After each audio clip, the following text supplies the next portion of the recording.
Selamat pagi semua. Selamat pagi. Pagi, Pak. Oke, kita mulai saja ya. Oke, terima kasih untuk pengertiannya ya, karena hari ini saya ada undangan dan saya harus mengikuti undangan itu. Nah, hari ini kita belajar tentang kita sudah masuk pada eh, pemrograman berbasis web ya secara dinamis. Artinya apa? Artinya kita akan membuat sebuah website yang bisa di, di manajemen atau dikendalikan menggunakan database. Nah, jadi dalam hal ini kita akan menggunakan bahasa pemrograman PHP sebagai backend dan frontend itu menggunakan HTML. Nah, di dalamnya ada CSS dan HTML. Nah, tentu untuk bisa membuat website sebuah dinamis itu kita menggunakan database. Nah, database itu kita buat menggunakan MySQL. Nah, saya berharap adik-adik sudah bisa membuat database menggunakan MySQL. Apakah menggunakan bahasa SQL atau menggunakan tools seperti SAMPP, Laragon dan sebagainya. Nah, jadi backend yang akan kita gunakan adalah PHP. Nah, yang kemarin itu kita menggunakan juga JavaScript. Nah, bisa juga digunakan JavaScript, bisa juga menggunakan PHP. Nah, jadi untuk pertemuan ini saya akan mengajarkan tentang bagaimana menggunakan backend menggunakan bahasa pemrograman PHP. Nah, jadi tanpa PHP, bahasa pemrograman PHP ini bukan apa front end ya, tetapi back end. Tanpa PHP, maka web itu hanya statis. Statis artinya apa isinya ya sudah begitu isinya, tidak berganti-ganti, tidak bisa diubah-ubah. Jadi itu namanya web statis yang hanya menggunakan HTML dan CSS. Kita tidak bisa melakukan edit di dalam. Sementara web dinamis adalah website yang interaktif. Website interaktif bisa login, ada kontennya, dan bisa berubah-ubah. Nah, seperti media sosial, TikTok, Instagram, Facebook, dan sebagainya. Nah, disinilah dibutuhkan back-end atau bahasa pemrograman yang bekerja di belakang layar. Oke, ada yang resen, silakan. Adakah sesuatu yang ingin disampaikan, Novita Lembang?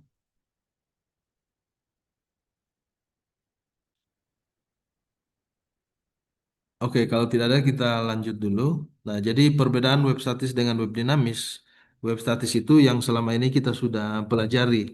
Nah, tetapi ada materi yang saya kirimkan minggu lalu itu sudah masuk ke web dinamis, di mana kita sudah membuat sebuah database dan kita akan mengontrol website itu menggunakan web dinamis. Nah, makanya dalam web dinamis itu selamanya ada dua role yang kita gunakan, yaitu front end, maksud saya halaman untuk user dan halaman untuk admin. Nah, biasanya ada dua begitu ya. Oke,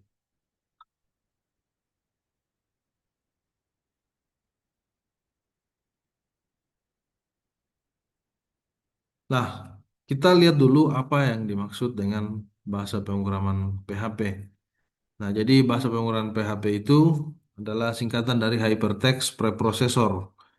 Nah, dia bekerja di balik layar, back end, menghasilkan HTML secara dinamis ke browser atau tampilan browser. Nah, logo dari PHP ini adalah gambar gajah ya, seperti yang ditampilkan di sini. Ini logo dari PHP. Nah, gunanya PHP itu adalah memproses logika dan data. Nah, seperti yang kemarin saya sudah sampaikan, kalau backend itu bisa melakukan fungsi looping, bisa melakukan sebab akibat if else. Kemudian bekerja di balik layar. Nah, kalau misalkan kita membuat sebuah website, Kemudian kita klik kanan, saya coba dulu.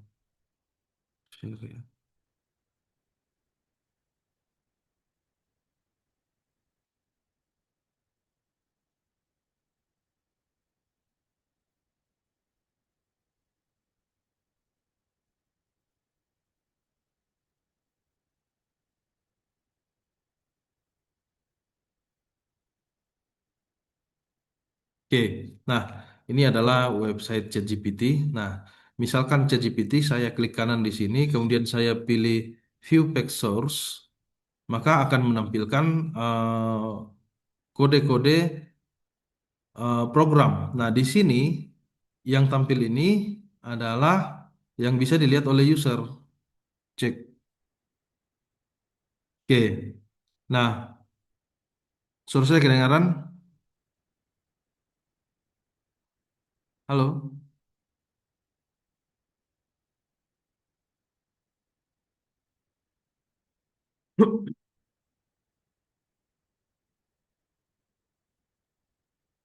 Suara saya masih kedengaran ya? Iya, Pak. Iya, Pak. Oke. Iya, Pak. Ya, tolong responnya ya karena saya lihat di sini kok tidak menyala-menyala ini lampu hijaunya. Oke, nah kalau backend itu walaupun kita klik kanan dan kita view source seperti ini, nah seperti ini ya, Google Drive, tahu ini, kemudian kita klik kanan, view back source. Nah, backendnya itu tidak kelihatan di sini. Nah, makanya dia disebut backend. Nah, ini yang ada ini ada HTML, kemudian beberapa JavaScript dan CSS. Nah, makanya backend itu bekerjanya di belakang. Artinya tidak kelihatan. Nah, siapa yang bisa melihat backend? Yang bisa melihat backend itu adalah kita sebagai programmernya atau pembuat aplikasinya. Nah, saya lanjut dulu. Nah, jadi ini kalian sudah pahamin ya, HTML, CSS, JavaScript, kemudian PHP.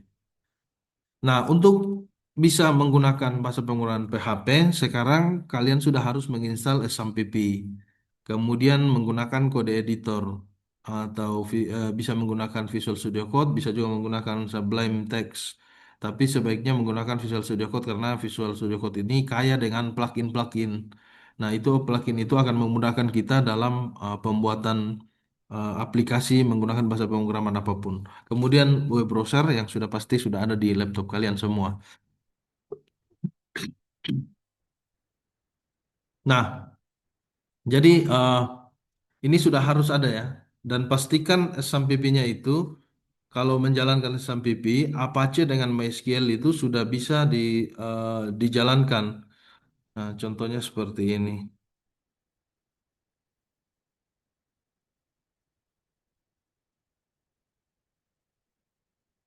Nah, ini contohnya. Apache dengan MySQL ini sudah bisa jalan, sudah muncul eh, PID-nya di sini dengan portnya. Ya, jadi sudah ada. Kalau belum jalan ini, kita belum bisa melakukan pemrograman PHP. Jadi pastikan ini jalan. Kalau bermasalah, silakan di uninstall dan dijalankan kembali. Oke.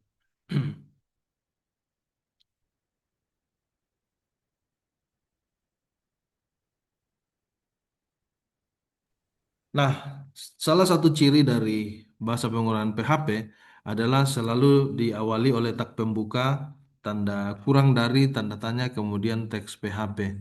Nah, selama menggunakan versi PHP 5 ke atas, maka maaf 6 ke atas, maka harus menggunakan model seperti ini. Nah, di versi PHP sebelumnya cukup dengan tanda kurang dari dengan tanda tanya.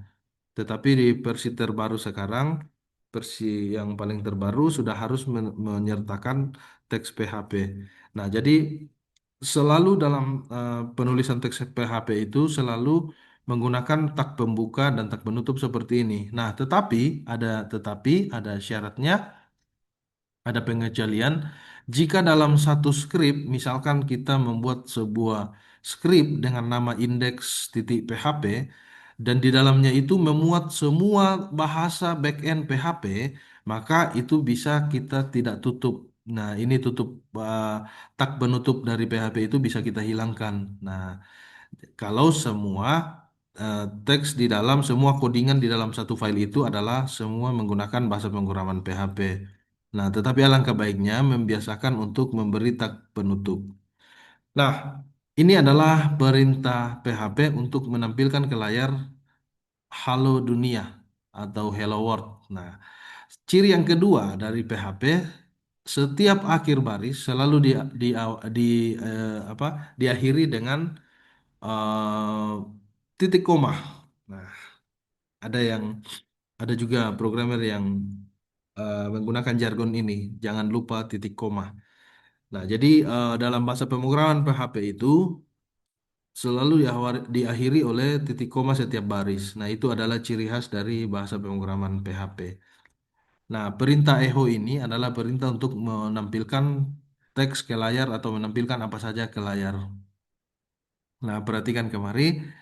Nah, di sini kita eh, membuat sebuah skrip sederhana tentang bahasa pemrograman PHP, yaitu echo halo dunia. Oke, nah di dalam penulisan kode PHP, nah kalian lihat ini gambarnya, ini mirip dengan hamburger ya. Nah, di atasnya HTML, di bawahnya HTML, kemudian di tengah-tengahnya itu kita masukkan atau kita sisipkan kode PHP. Nah, memang seperti itulah penulisan PHP. Jadi penulisan PHP ini selalu diletakkan atau disisipkan di antara kode HTML dan terkadang juga ada CSS di dalam. Tapi ingat CSS itu kita sudah belajar CSS dengan JavaScript, kita bisa dibuat di luar dan kita panggil ke dalam file HTML. Nah, contohnya seperti ini. Kalau kita lihat di sini, nah bahasa PHP ini adalah bahasa yang bisa disisip-sisipkan. Nah, jadi kita bisa sisipkan ke dalam HTML.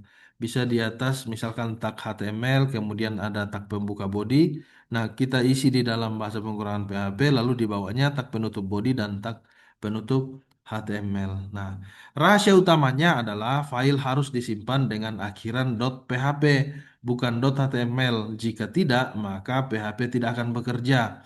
Jadi contohnya, kalian sudah membuat file HTML, kemudian kalian sudah sisipkan kode PHP di dalam, tapi kalian menyimpannya misalkan index.html. Nah, itu PHP-nya tidak akan terbaca. Nah, tapi kalau misalkan kalian membuat file HTML, di dalam tag HTML body, di dalam tengah-tengahnya ada file PHP. Lalu kalian simpan dengan index.php, maka HTML juga akan terbaca. Jadi semuanya akan terbaca. Nah, seperti itu. Jadi kalau ada bahasa pemrograman PHP dalam teks, maka simpanlah dengan ekstensi .php. Nah, seperti itu. Nah, ini adalah contoh penggalan script yang ada di dalam satu file. Nah, kita lihat di sini ada style, artinya memasukkan apa CSS, kemudian div. Div ini adalah tag HTML yang membuat kelas dengan nama kelas teks. Lalu di dalam kelas teks ini diisi dengan perintah PHP. Echo ini PHP, artinya menampilkan teks echo PHP. Nah, jadi apakah echo PHP ini bisa ditampilkan menggunakan HTML? Ini teks ini ya tentu bisa ya. Tetapi hari ini kita belajar tentang PHP dan kita selipkan bahwa perintah PHP lah yang akan menampilkan tulisan ini PHP ke layar. Nah, kemudian di dalamnya juga ada script alert hello. Nah, script ini adalah tag untuk JavaScript. Nah, kalian sudah harus hafal ya. Jadi dalam penggalan ya, kode yang sangat singkat ini, di dalamnya ada CSS, di dalamnya ada HTML, ada PHP, ada juga JavaScript. Nah, modelnya seperti ini. Nah, dalam pembuatan website itu, semua modelnya seperti ini. Semua kita mencampur seperti ini ya. Itulah makanya kalau kita tidak konsentrasi, agak sulit kita untuk mengerti bagaimana cara pembuatan web. Karena semua isinya di dalam itu memang ada CSS, ada HTML, ada PHP, dan ada JavaScript. Nah, kita masuk ke MySQL. PHP ini adalah bahasa backend yang berfungsi untuk berkomunikasi dengan database. Nah, misalnya, PHP ini kita koneksikan atau kita membuat sebuah script di mana kita meminta browser untuk membaca database. Makanya sebelum membaca database, biasanya kita berikan autentikasi. Nah, disitulah fungsinya autentikasi supaya tidak semua orang bisa melakukan edit website. Nah, jadi PHP ini membutuhkan tempat untuk mengingat nama user, password, dan postingan. Nah, di situ disimpan dalam MySQL. Nah, masih ingat ya, MySQL ini adalah DBMS, Database Management System. Nah, selain MySQL, ada juga namanya PostgreSQL, ada juga namanya SQLite, dan sebagainya. Nah, itu semua adalah tempat penyimpanan database atau sering kita sebut dengan DBMS. Nah, jadi pembuatan database itu kita buat di MySQL untuk mata kuliah ini, lalu kita mengaksesnya menggunakan bahasa pemrograman PHP. Lalu PHP itu diselipkan di dalam file HTML. Nah, ini adalah contoh koneksi atau bagaimana PHP membuka jalur untuk berkomunikasi dengan database atau MySQL. Nah, di sini dibuat sebuah variabel namanya adalah variabel koneksi. Nah, variabel koneksi ini diisi dengan perintah MySQL connect localhost root databaseku. Nah, kalian perhatikan di sini selalu ada modelnya seperti ini, selalu ada tiga.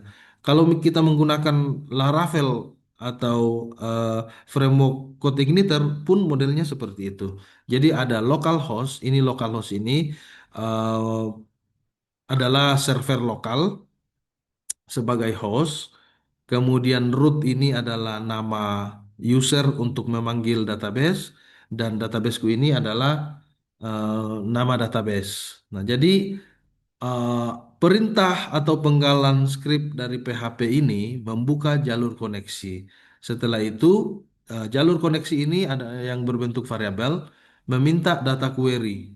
Nah, kemudian ditampilkan di web. Nah, logikanya seperti ini. Setiap berkomunikasi dengan database, maka akan selalu modelnya seperti ini, membuat dulu file koneksi. Nah, untungnya sekarang, walaupun saya tidak mendemokan semuanya, tapi kita bisa menggunakan artificial intelligence, bisa menggunakan ChatGPT untuk membantu kita membuat file koneksi. Nah, modelnya seperti ini.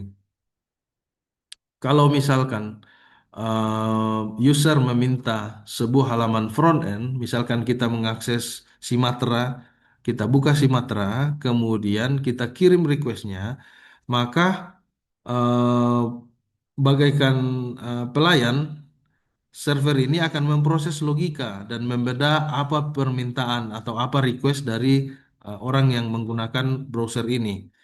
Kemudian datanya dicek di database. Apakah data yang diminta ada? Jika ada ya data yang diminta, maka tampilkan ke browser. Nah, logikanya dan alurnya itu modelnya seperti ini. Semua permintaan modelnya seperti ini. Oke. Nah, apakah ada pertanyaan? Oh ya, sudah ada 27 orang, 28 tadi. Apakah ada pertanyaan?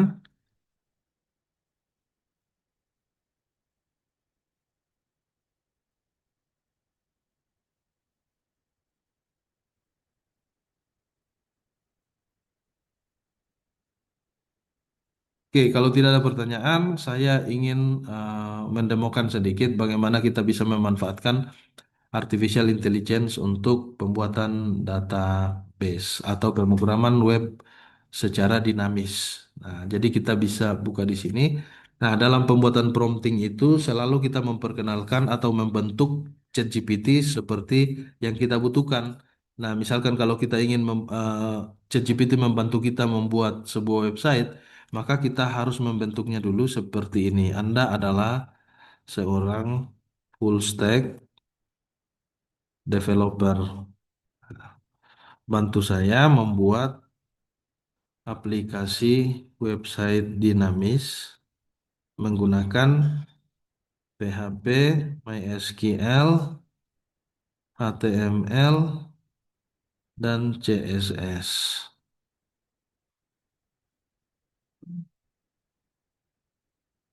Nah, lalu AI akan memberikan kita teknologi yang digunakan. Nah, ternyata saya lupa tadi menuliskan JavaScript, tapi AI sudah membantu saya untuk menuliskan JavaScript. Kemudian Bootstrap ini dan Tailwind adalah apa framework untuk mengatur CSS. Nah, ini kalau kita menggunakan framework, tapi kita juga bisa tidak menggunakan ini. Nah, ini saya ubah ya. Saya ubah seperti ini. Gunakan CSS native. Jangan menggunakan Bootstrap dan Tailwind.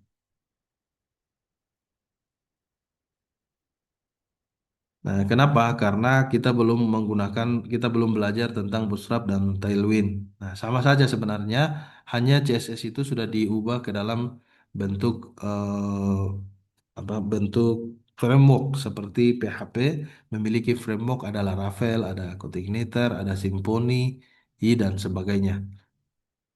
Nah, keuntungan menggunakan CSS native atau CSS murni seperti yang kita pelajari, pemberian warna, pemberian cetak tebal, penentuan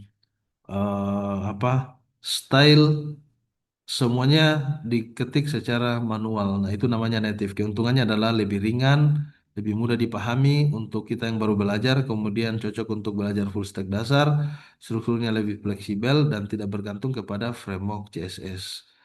Nah, nanti model project kita, folder kita itu modelnya seperti ini. Project kemudian di dalamnya aset. Tapi ini masih terlalu rumit ya. Saya minta disederhanakan lagi. Sederhanakan,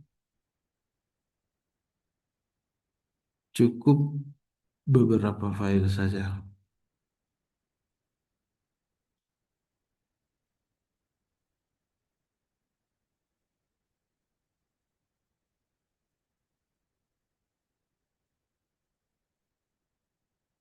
Nah, modelnya seperti ini. Nah, saya maunya seperti ini. Nah, sekarang AI sudah membuatkan kita script. Nah, ada juga script database. Nah, kita tinggal buat ini. Nah, kalian tinggal buat nanti ini di copy, kalian copy saja ini di sini, klik copy-nya, lalu kalian buka, jalankan PHP admin. Tapi pastikan dulu SMPP-nya sudah terinstall ya, kemudian masuk ke dalam PHP admin.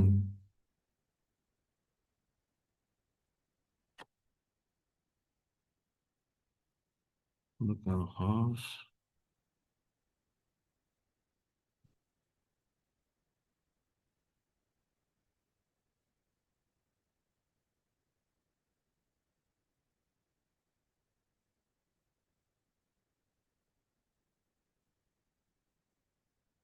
Nah, lalu masuk ke SQL. Nah, paste di sini. Maaf. Kita ambil di sini yang pembuatan database-nya, kita paste di sini. Lalu klik kirim. Nah, maka dia akan membuat database belajar PHP dengan satu tabel yaitu tabel mahasiswa. Nah, ini tabelnya, ini strukturnya, ID, nama, dan jurusan. Nah, kita lihat di sini ya. Kemudian membuat file koneksi. Nah, ingat di sini bentuk foldernya ada project. Nah, project ini kita buat dalam localhost htdocs. Nah, jadi kita masuk ke dalam folder htdocs di dalam SAMPP. C, SMPP, kemudian htdocs seperti ini.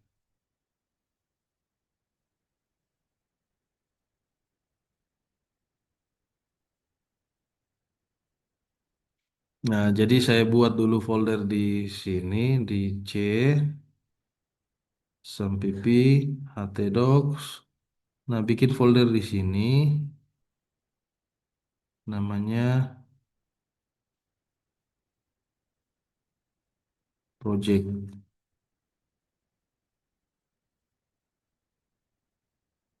Nah, di dalam project ini kita buat file PHP.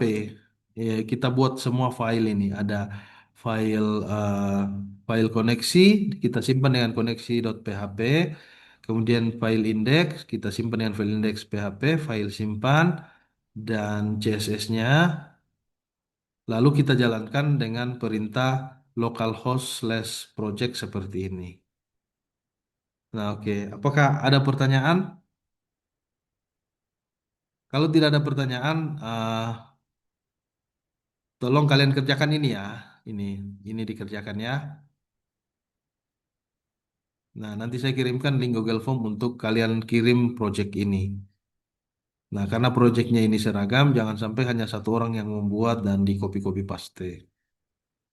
Nah, ini sesuaikan ya, sesuaikan ini tadi nama databasenya, nama usernya. Kebetulan saya tidak menggunakan password di SMPP yang saya install, jadi saya kosongkan cukup dengan tanda tanda buka kutip dua seperti ini. Nah, ini adalah localhost atau web server lokal. Nah, jadi kita bisa menggunakan AI untuk membantu kita memahami pemrograman website secara dinamis. Nah, saya coba kerjakan ya, saya lanjutkan ya. Ini file koneksi. File koneksi saya bikin notepad plus saja. Mohon maaf, Pak. Tidak Ya, muncul. ini muncul kan? Ini ChatGPT saya kan? Tidak, Pak. Yang ini muncul?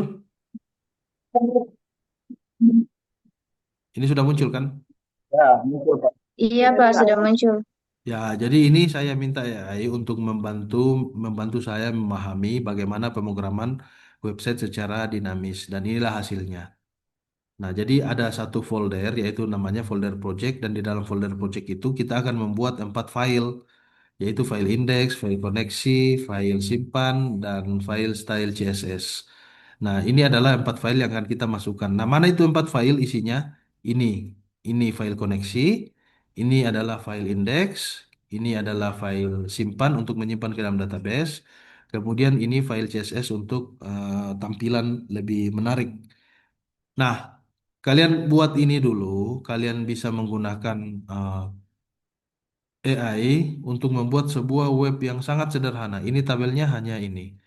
Tabelnya hanya berisi 3 field, yaitu field ID, field nama, dan field jurusan. Nah, ini dulu, nggak usah dulu CRUD-nya. CRUD-nya itu nanti kita belajar. Yang penting sudah bisa menyimpan ke dalam database. Jadi kita membuat website yang bisa kita kelola tampilannya atau isi dari website ini tidak statis tetapi dinamis, bisa berubah-ubah. Nah, seperti ini. Oke.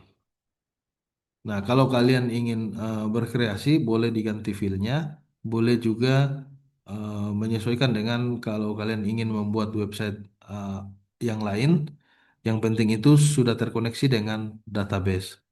Nah, kalau misalkan error, kalian bisa masukkan kembali di sini dan kalian akan dibantu memahami di mana letak errornya. Oke. Nah, jadi minta tolong dikerjakan ya supaya kalian ada hands-on untuk pertemuan ini dan kalian memahami. Apa ada pertanyaan?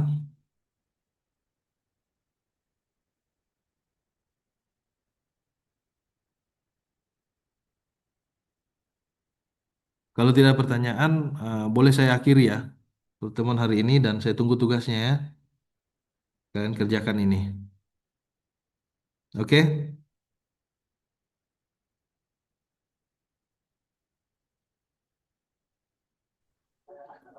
Maaf, Pak. Sampai jam berapa?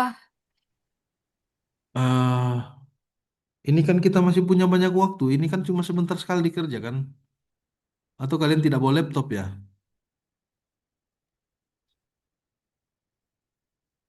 Tidak, Pak.